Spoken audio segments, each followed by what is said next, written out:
ఇప్పుడు మరి శ్రీ వైఎస్ఆర్ శర్మ గారు ఆధ్వర్యంలో జరిగిన ఈ కార్యక్రమం తదనంతరం అభినందనలు ముందుగా ఆయచితం శ్రీధర్ గారు మాట్లాడతారు. వారి యొక్క అమూల్యమైనటువంటి భావనలు మనతో పంచుకుంటారు. ఆయచితం శ్రీధర్ గారు.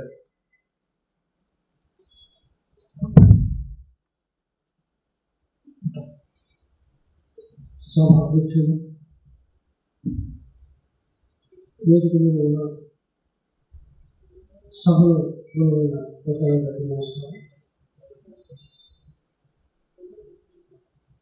కొడుకు మాధవరావు మందాకిని మాధవరావు రెండు గజలమాలిక పుస్తకాలు ఆవిష్కరించిన సందర్భంగా రచయితకు, ప్రచురణకర్తలకు, పుస్తకం వెలువడడానికి వెన్నంటి నచ్చిన అభిమానులకు అందరికీ శుభాకాంక్షలు తెలియజేస్తున్నారు.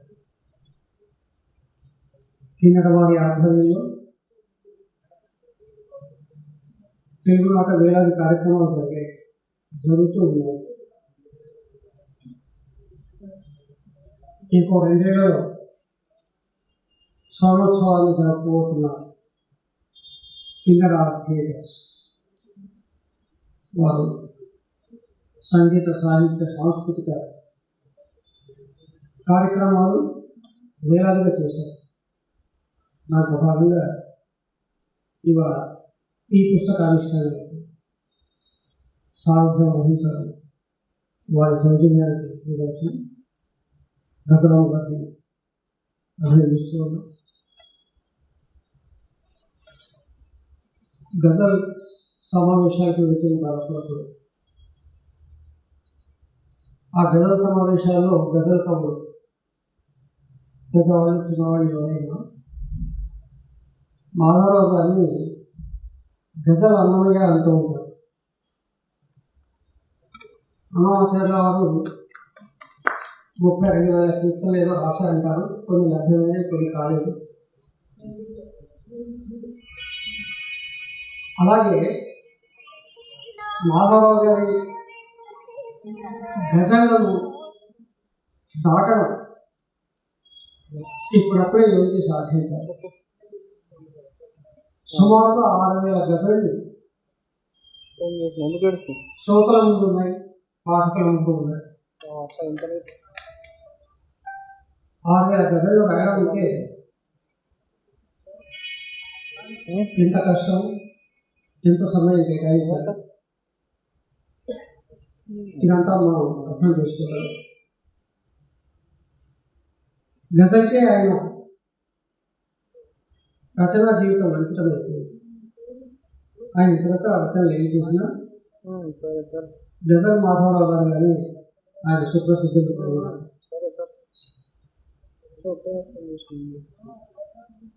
గజల్ ప్రక్రియ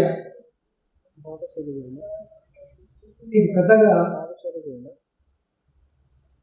పల్లెల్లోకి వెళ్ళలేదు. ఇంకా పట్టణ ప్రాంతాల్లో కొంత మేధావులు, సంగీత ప్రియులు, సాహిత్య ప్రియులు ఎవరైతే ఉంటారో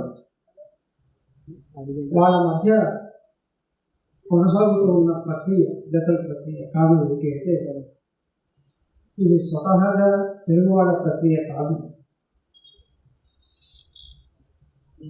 గజల్ లాంటి ప్రక్రియ మనకు ఉంది. ద్విపదలో కావ్యాలు రాశారు చాలామంది రాసినప్పుడు. ద్విపద అన్న 2 జంట పదాలుగా కొనసాగుతుంది. అయితే గజల్లో ఉండే పని దానికి ఉండదు. సుదీర్ఘమైన కావ్యాలు తెలుగు సాహిత్యంలో చాలా వచ్చాయి. అలా ఉంచితే గజల్కి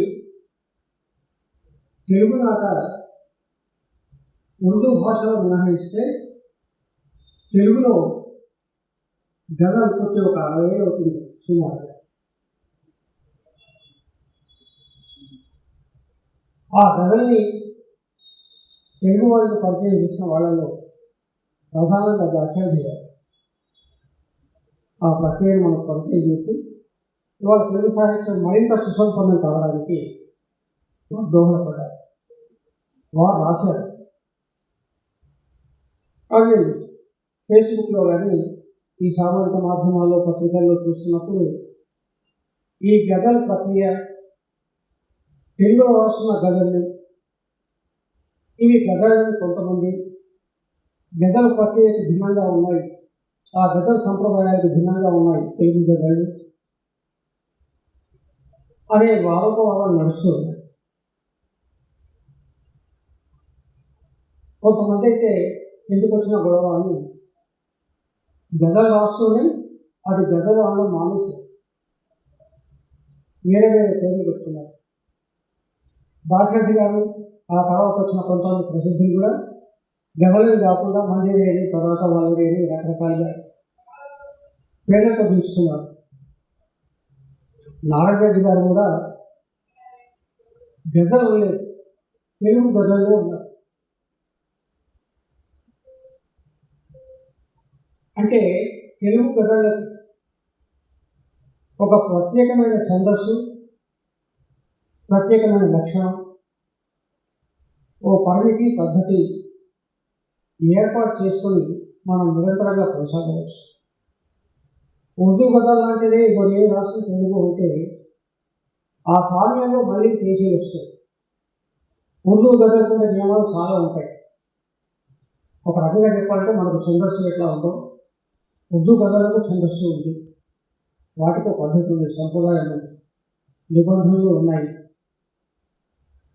కాబట్టి తెలుగు కవులు గజలు రాస్తున్నప్పుడు తెలుగు గజలకు సంబంధించిన ఒక ప్రత్యేక ఛందస్సును, ఒక నిర్మాణాన్ని ఏర్పాటు చేసుకుంటే మనకు ఏ పేచి ఉండదు. గజల్ అనగానే సాధారణంగా విషాదము, విరహము రెండే ఉంటాయి ఉర్దూ గజలలో ప్రధానంగా.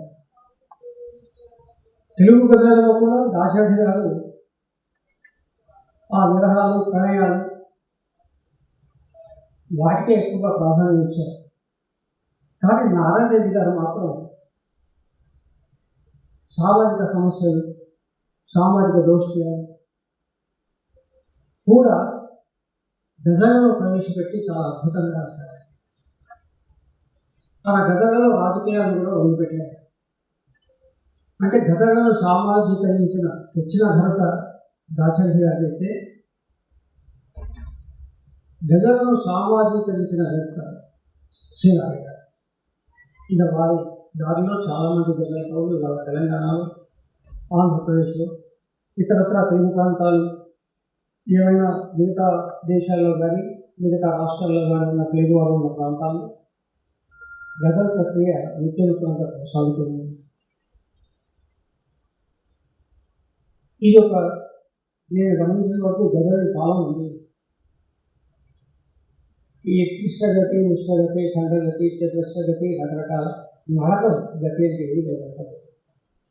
ఆ నడకతో కొనసాగుతూ ఉన్నప్పుడు నేను గమనించింది ఏంటంటే కొంతమంది ఆ నడక కోసం అక్షరాలను సాగతి పూజించడం చేస్తూ అది సంగీతంలో సాధ్యమవుతుంది. ఒక హస్వాన్ని ఎంతైనా లాగొచ్చు, ఒక దీర్ఘాన్ని ఎంతైనా కుదించవచ్చు.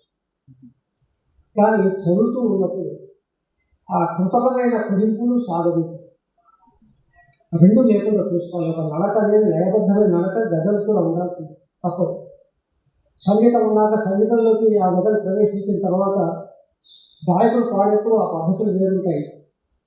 కానీ చదువుతూ ఉన్నప్పుడు కూడా లయబద్ధంగా, స్పష్టంగా మాత్రా ఛందస్సును అనుసరిస్తూ రాస్తే ఇంకా చాలా బాగుంటుందని అభిప్రాయం. అలాగే మాధవరావు గారు నాకు ఫోన్ చేసినప్పుడు ఆయన అన్నారు, మీరు సభలో ఉన్నారు, విధిగా అంత్యప్రాసాలు పాటిస్తే గజలకి ఇంకా అందం వస్తుంది చెప్పేసి. అది నిజం. సినారి గారి గజలకి అయినా, దాశరథి గారి గజలకి అయినా అంత్యప్రాసాలకు చాలా ప్రాధాన్యం ఇచ్చారు, శబ్దశిల్పానికి ప్రాధాన్యం ఇచ్చారు. ఎంత శబ్దశిల్పం ఇప్పుడు కూడా ఎంత సంగీత అనుకూలమైన గజ అయినప్పటికీ, ప్రక్రియ అయినప్పటికీ కూడా శబ్ద సౌందర్యం, లయ, గతి ఇవన్నీ కూడా చాలా ప్రాధాన్యం వహిస్తాయి. ఆ దిశగా గజలు మరింతగా తెలుగు మాట నాటికి అభివృద్ధి చెందాలని కోరుకుంటూ మరి వేరు వాళ్ళ మందాకిని మాధవ రంజని మందాకిని మంచి పేరు. నదికి ఒక గుణం ఉంటుంది. మందాకిని నది నిరంతరంగా ప్రవహిస్తుంది. దాహాన్ని తీరుస్తూ వెనక్కి మళ్ళీ అవకాశం లేదు దాని నడక. అలాగే గజలు కూడా వీరికి నిరంతరంగా ముందుకు సాగుతున్నాయి. సాహిత్య దాహంతో పరితపించే వాళ్ళకు ఆ ఆత్మను తీర్చే విధంగా గజలు ఆయన రచిస్తూ ఉన్నారు. స్వతహాగా ఇంజనీర్ కాబట్టి అందులో ధాతువుల పదం చూశాను నేను. మిశ్రధాతు నిజం అనుకుంటాను, అంతే కదా. పద్యానికి కూడా మూలం ధాతువే. ఒక ధాతు నుంచే రకరకాల పదాలు ఉత్పన్నమవుతాయి సంస్కృత సంప్రదాయాలు. ఆ రహస్యం తెలిసిన వాడు కాబట్టి, నిర్మాణ రహస్యం తెలిసిన వాడు కాబట్టి వృత్తిరీత్యా ప్రవృత్తి రీత్యా గజల రాష్ట్రంలో కూడా అద్భుతమైన నిర్మాణ శిల్పంతో ఆలంకారిక శైలితో గానయోగ్యంగా శృతి సుభగంగా ఉండే విధంగా గజలు రాసిన మాధవరావు గారిని మరొకసారి అభినందిస్తూ మరి ప్రక్రియ గత 2017లో ప్రపంచ తెలుగు మహాసభలు నేను శ్రీలంకలో సభ్యులుగా ఉన్నాను. అప్పుడు చర్చ వచ్చింది. ఒక ప్రాంగణాన్ని ప్రత్యేకంగా గజల కోసం ఏర్పాటు చేస్తే ఎట్లా అనుకుంది. ఇదే ప్రాంగణం ఈ సారస్వత పరిషత్ ప్రాంగణం ఆ రోజు పద్య కవిత్వానికి అవధానాలకు ఏర్పాటు చేశారు.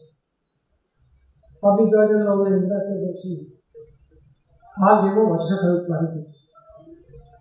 అట్లా రకరకాల ప్రాంగణాల్లో తెలుగు మహాసభలు జరిగాయి. మీరంతా చూశారు. ఇప్పుడున్న ప్రభుత్వం కూడా తప్పనిసరిగా తెలుగు మహాసభలు జరపాలని నేను ఈ వేదిక ద్వారా విజ్ఞప్తి చేస్తున్నాను. ఆ మహాసభలు జరిగినప్పుడు నిర్వాహకులు తప్పనిసరిగా తెలుగు గజల సాహిత్యానికి పెద్దపీట వేసి ఒక ప్రాంగణాన్ని కేటాయించి ఈ గజల ప్రక్రియను మరింత బలోపేతం చేయాలి, మరింత సుసంపన్నం చేయాలి, మరింతగా పాఠకులకు శోభత అందించే విధంగా ప్రయత్నించాలని కోరుకుంటూ మాధవరావు గారి ద్వారా మరిన్ని గజలు నిలబడాలి. మరి అన్నమయ్య అని వారిని అంటూ ఉంటారు. 32,000 కీర్తనలు రాశారు అన్నమయ్య గారు. ఈయన 6,000 దాటారు. ఆ మిగతా 26,000 కూడా పూర్తి చేశారు. గజలు చిరస్థాయిగా తెలుగు తెలుగు సాహిత్యంలో ఉండిపోతుంది. వారికి భగవంతుడు ఆ రకమైన ఆయుర ఆరోగ్య ఐశ్వర్యాలను కోరుకుంటూ వచ్చిన అందరికీ కూడా ధన్యవాదాలు తెలియజేస్తూ సెలవు.